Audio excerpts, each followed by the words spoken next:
Iran के खिलाफ America Israel युद्ध के बाद से हॉर्मुज स्ट्रेट से तेल और गैस की सप्लाई ठप हो चुकी है।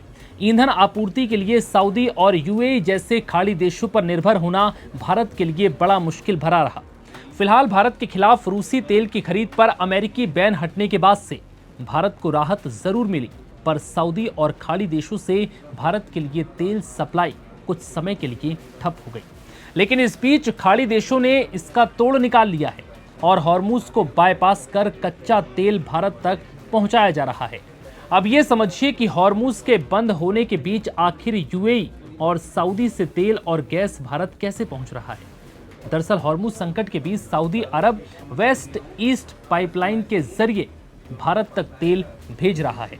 रिपोर्ट्स के मुताबिक फारस की खाड़ी स्थित रास तनुरा बंदरगाह से भेजी जाने वाली तेल की खेप 70 लाख बैरल प्रतिदिन क्षमता वाली पाइपलाइन के जरिए लाल सागर के यनबू टर्मिनल तक आ रही है। दूसरी ओर यूएई 17 लाख बैरल प्रतिदिन क्षमता वाले एडीसीओपी पाइपलाइन के जरिए तेल को फुजेरा बंदरगाह तक भेज रहा है, जो ओमान की खाड़ी पर स्थित है।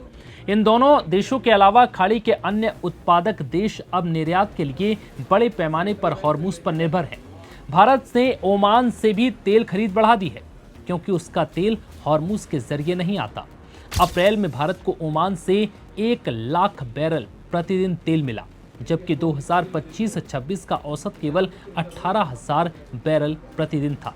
युद्ध के बाद रूस और ईरान के तेल पर अमेरिकी प्रतिबंधों में ढील से भारतीय रिफाइनरियों को राहत मिली है, जो हॉर्मुज संकट के बाद विकल्प तलाश रहे थे।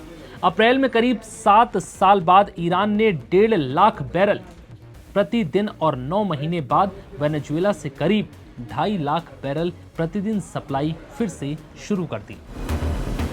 रिपोर्ट्स के मुताबिक सऊदी से भारत को कच्चे तेल की आपूर्ति अब सामान्य हो गई है और यूएई से आने वाला तेल पिछले साल की तुलना में कहीं ज्यादा आ रहा है। ऐसा इसलिए हो सका क्योंकि दोनों देशों ने हॉर्मुज स्ट्रेट में रुकावट के बीच वैकल्पिक बंदरगाहों से लोडिंग बढ़ा दी, यानी अब भारत के लिए तेल और गैस आने का रास्ता खुल चुका है।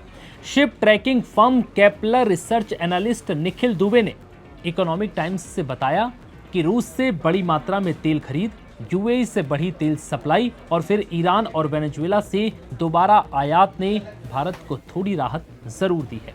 केपलर के मुताबिक 1 से 26 अप्रैल के बीच भारत का औसत कच्चा तेल आयात 44 लाख बैरल प्रतिदिन रहा, जो फरवरी के 52 लाख बैरल प्रतिदिन के मुकाबले करीब 15% कम है।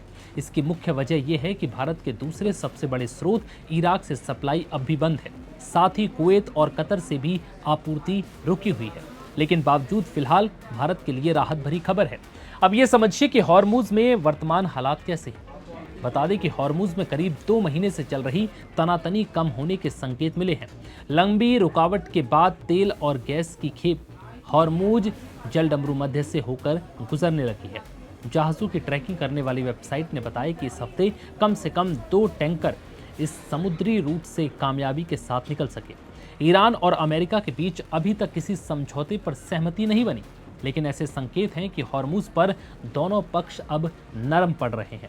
इससे भारत को राहत मिलेगी और भारत के लिए ये एक अहम रूट है, जिससे अब आसानी से भारत के पास तेल और गैस पहुंच रहा है। फिलहाल इस वीडियो में इतना ही। इजाज़त दीजिए। नमस्कार।